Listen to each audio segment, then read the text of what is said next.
All right, so I've got my lid that I had made previously for my lantern, and it's nice and leather hard, still somewhat flexible, but definitely like just leather hard. I've slipped and scored this attachment, so make sure that you've slipped and scored. And then I'm going to make a latch so that it stays on my lantern without sliding off unnecessarily. So I'm going to start off with a piece of clay, and I'm going to roll a coil out. So to do this, I started off with just a chunk of clay. And I just moved my hands back and forth, but you can also start by squishing it in your palm until it forms kind of a long form. And then I'm just gonna roll it back and forth slowly. Don't do it too quickly. If you do it really quickly, you're gonna lose control of it. But you can also just like kind of gently pinch to get yourself started. But I'm just rolling back and forth. Okay, nicely.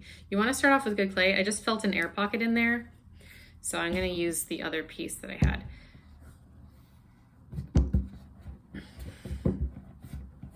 So I'm just rolling back and forth.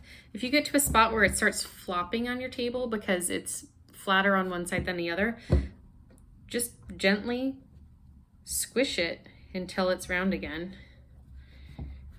If there are any dents or anything like that, you can smooth them over before you keep rolling. Okay, so I'm gonna make this coil and then I'm gonna slap it on my table to flatten one side. Okay, so I did that on purpose. And now I'm gonna do the opposite side. So I just kind of flattened that out. And now I'm gonna square it off.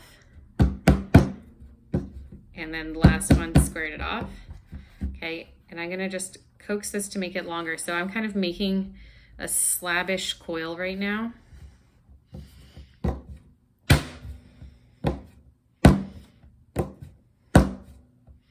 You could keep it round if you liked the way that that looked. That would work just fine.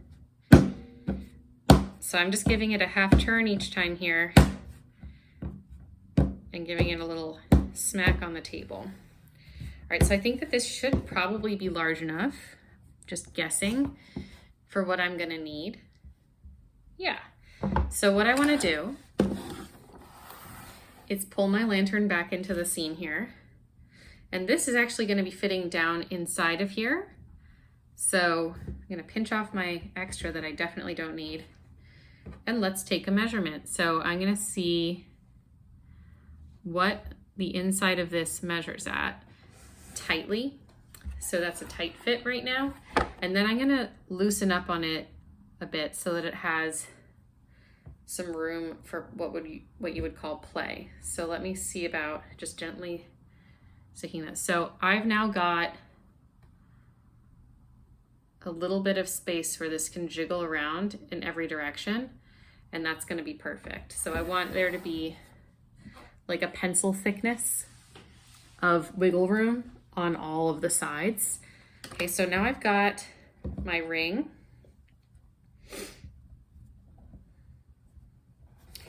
And then I've got my lid, and what I'm going to do is I can take a paintbrush or my finger, get some slip, and just douse the top edge.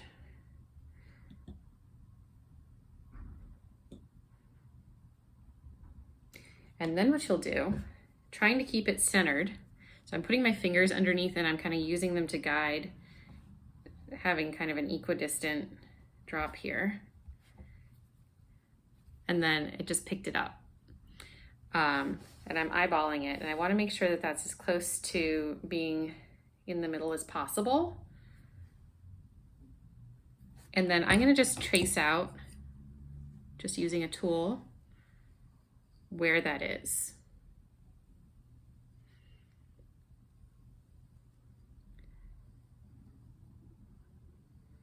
Could you measure this if you were a very precise person? Yes, you could. Am I that person? I am not. Okay, so then I'm gonna come in and I'm gonna slip and score this. So I'm gonna slip and score my edge here.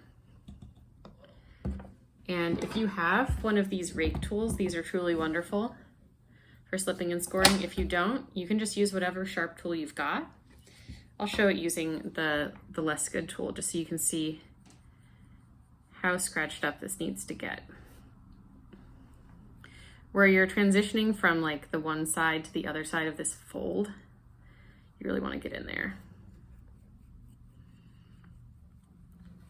Okay, so I've done it once around. Now I'm going to apply some more slip,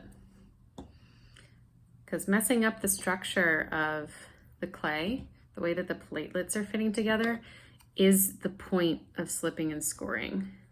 So I'm going to try to go in a different direction around this way. So I don't want my marks to be directly on top of the ones I just made. I want them to make a crisscross zigzag situation so that I am messing up the order of my platelets. Okay, so that's almost there. I'm going to apply slip one more time. And I'm going to go ahead and use my rake tool because it's just a lot faster. All right, so that really looks very roughed up, very wet, and that's going to be good. Okay, so I'm setting that aside. Now I'm going to slip and score the two ends.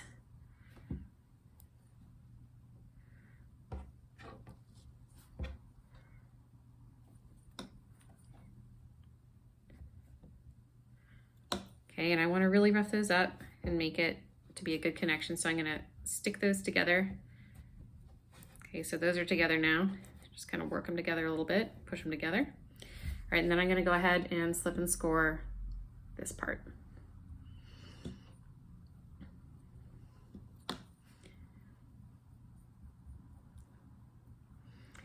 So usually you want to go around making score marks in a multitude of different directions.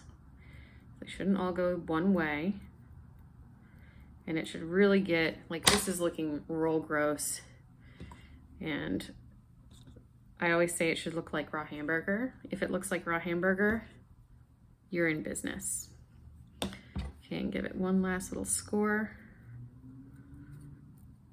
Really, really gross. Okay. And then I'm gonna take this lid latch that I've made and wipe off your area if it's gotten really gross. And you can just take that latch that you've created.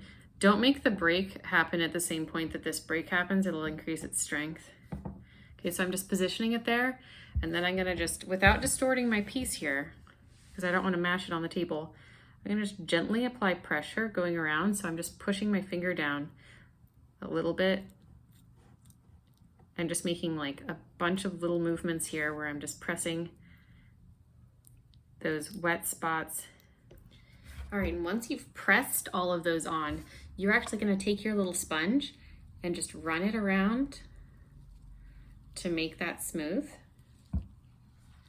And you can take a little slightly dampened paintbrush also and just kit inside and clean up your details. Make sure that there are no little rough parts showing and that everything looks smooth and feels smooth to the touch, because this is a lid, so it'll be picked up and put down. You can also come around and smooth inside here as long as it's not too fragile. Okay, and before you commit to that lid, you're gonna wanna make sure that it fits on the body of your piece. You don't wanna put the weight on it if this is not yet leather hard. Don't let it sit there for a long time, because it will just make it wanna fall apart. Okay, but here we go. So it looks good. Got our little lantern. And that's ready to be smoothed up once everything is nice and leather hard. For storage purposes, keep your lid set aside so you could put that on its own board or its own plate, and put them both in a plastic bag if you're not going to immediately be able to smooth them, or if they're not leather hard right away. Okay.